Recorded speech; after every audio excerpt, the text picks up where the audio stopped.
Hope you all are fine. As you know that I am Halimunisa, teacher and junior lecturer of Allahabad High School and Junior College. So in today's class we will continue our topic, that is Union Government chapter 3 from second year civics. So in previous class we have discussed about the President of India and its powers, general powers and emergency powers and its functions. Now in this class we will discuss about and we will know the detail about the Vice President of India. Here the Vice President of India is the second highest authority in the country. Here according to Article 63 to Article 71 states about the Vice President of India, and it should have these elements in the Vice President of India, and that are qualifications, election and the term of office, salary and allowances and removal.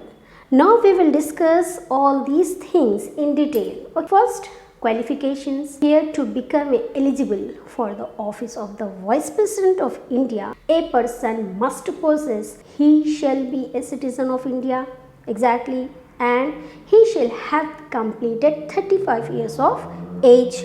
Then he should be qualified for the election as a member of Council of States, that is Rajya Sabha. Then after qualification, election is there.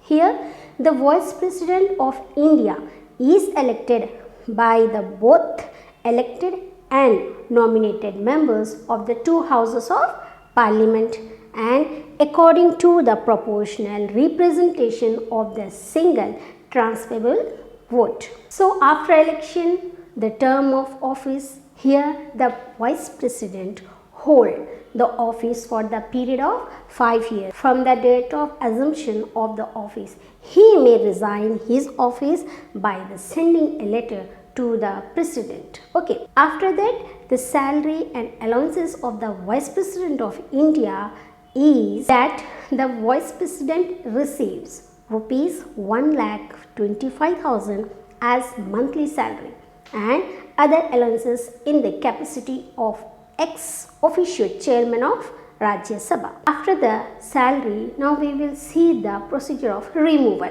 Here the resolution for the removal of the Vice President shall be introduced in Rajya Sabha only, but by at least 1/4 of the total member of the House. After expiry of the 14 days of the prior notice, here the Rajya Sabha shall discuss and accept the resolution by 2/3 of the members present and through the votings. Okay. Then this resolution is sent to Lok Sabha. In Lok Sabha, the resolution has to be passed by 2/3 of the majority of the members present and or voting. Get it? After this, here the powers and the functions of the Vice President of India. Here the Vice President of India has only two types of powers and functions, and that are the chairman of Rajya Sabha and acting as the President. When come to the chairman of Rajya Sabha, the Vice President of India is the ex-officio chairman of Rajya Sabha.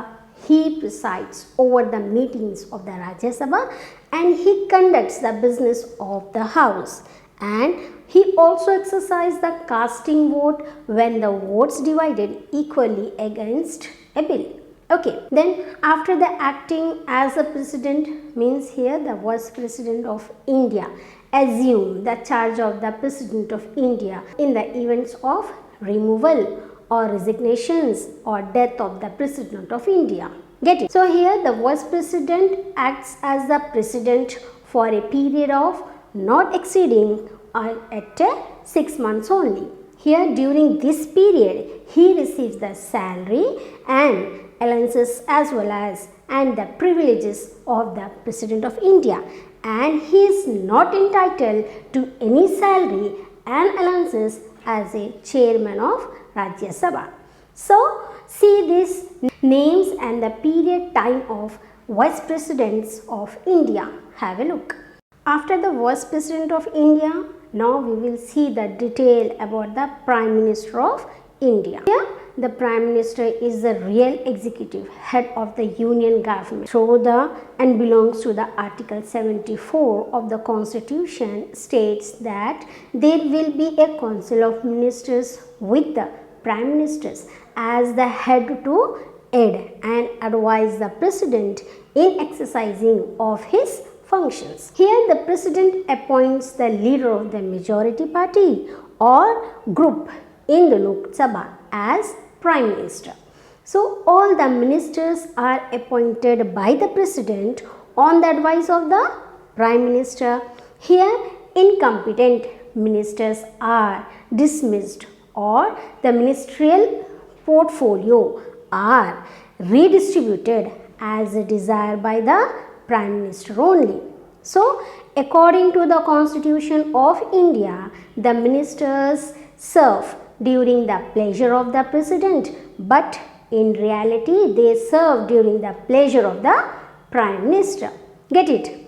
Now after this we will discuss about the powers and functions of the Prime Minister. In that the Prime Minister acts as leader of the Union Cabinet, then leader of the majority party and leader of the Parliament also, and he acts link between the President and the Council of Ministers also, then the leader of the Union government, and at last he acts as the leader of nation. All these we come to know. Now we will discuss in detail about these powers and functions of the Prime Minister.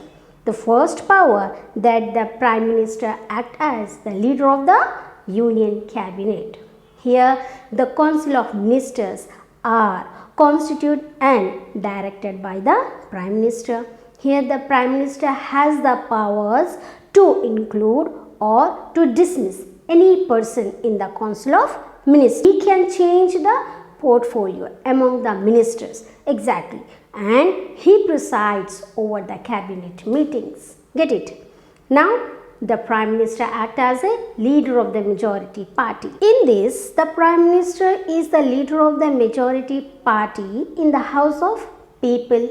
He wishes to implement the party's manifesto as a sword to the people. He links between the party and the government. Get it?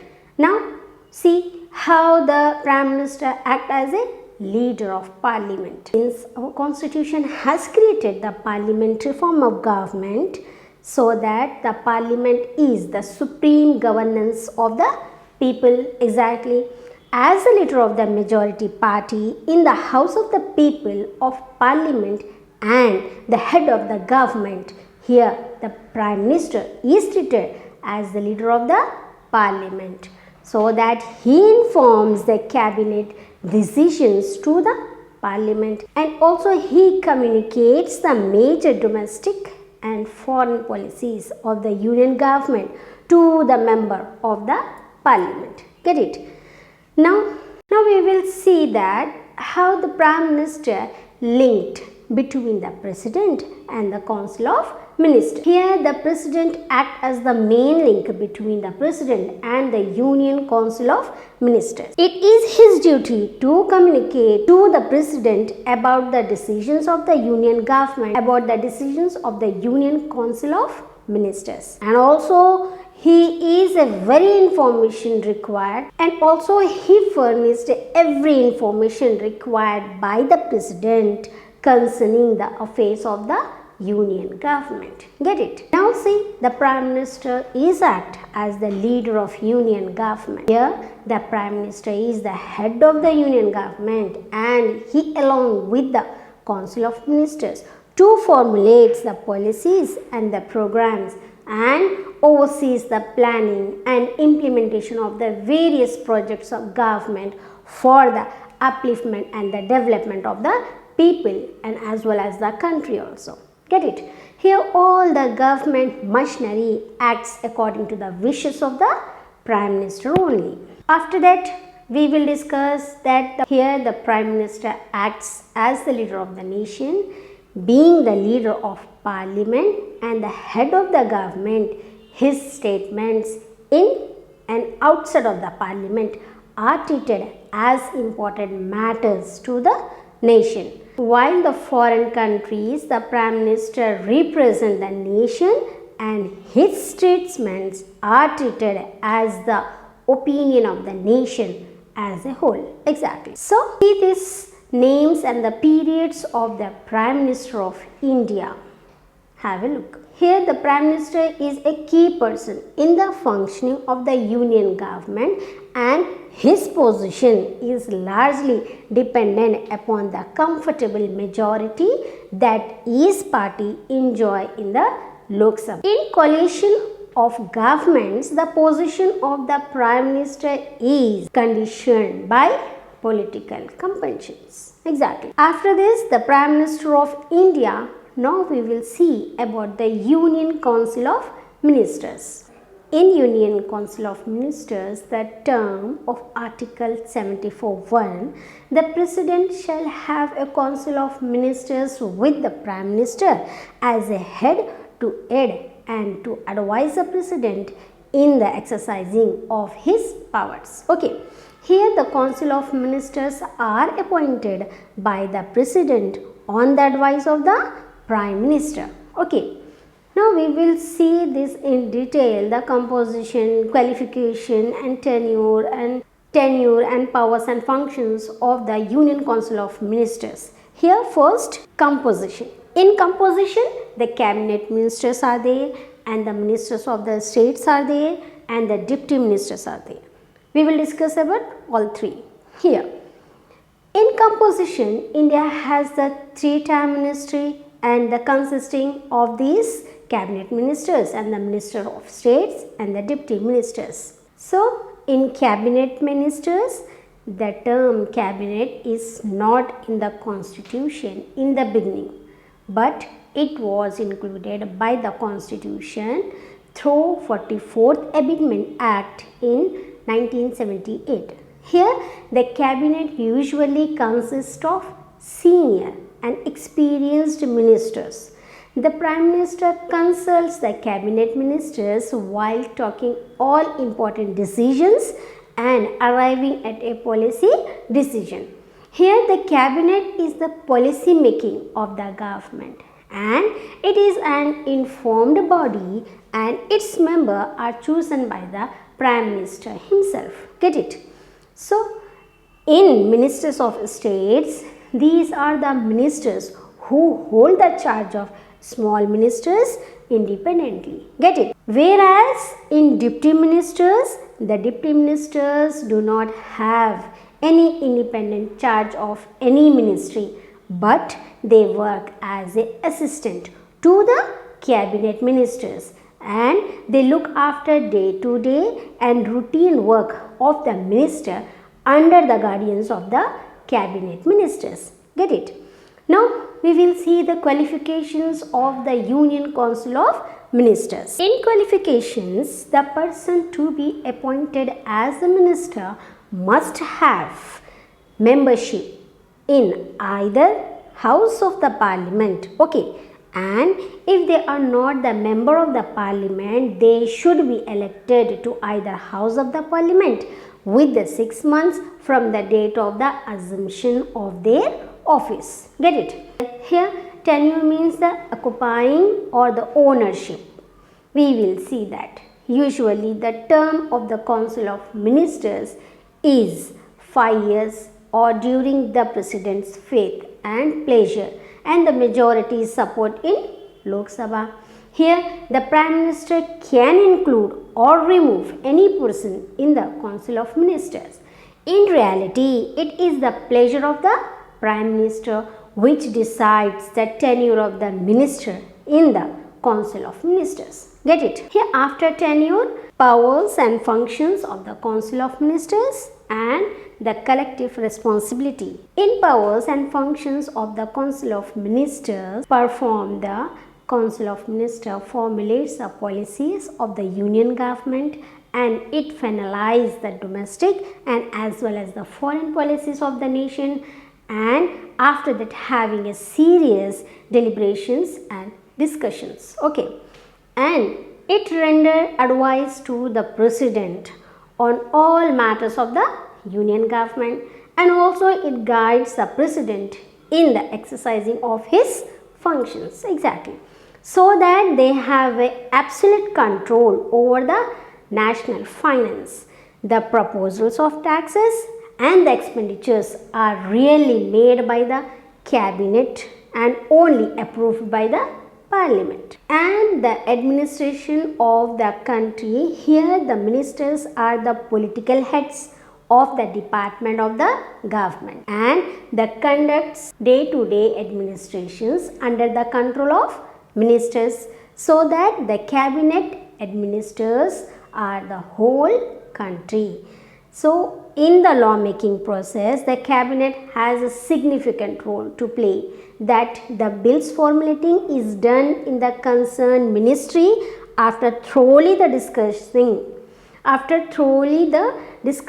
in the Council of Ministers meeting. Then the bill is placed before the parliament and explained by the concerned ministers. Getting? After this, through the president signs the bill passed by the parliament to become law, and president does here the president does exactly what the cabinet asks him to do. Getting? After that, we will see the collective responsibility of the Union Council of Ministers. In collective responsibility, according to the Article 75, Section 3, the Union Ministers shall be collectively responsible to the House of People. Here, every minister is responsible for his own acts and deed in his ministry. He is also responsible for the act of his colleagues in the cabinet and in charge of the other ministers, because all the ministers are run according to the policy decisions, guardians and the control of the cabinets. Exactly. Here the minister is responsible for his wrongdoings and his colleagues' wrongdoings also. So, if any minister does not accept the wrongdoing of any other minister, he shall have to resign, or he will be removed by the president on the advice of the Prime Minister. So, all these are the functions and the powers and the collective responsibility of the Union Council of Ministers. After this, we will see in detail about the Parliament of India in our next class.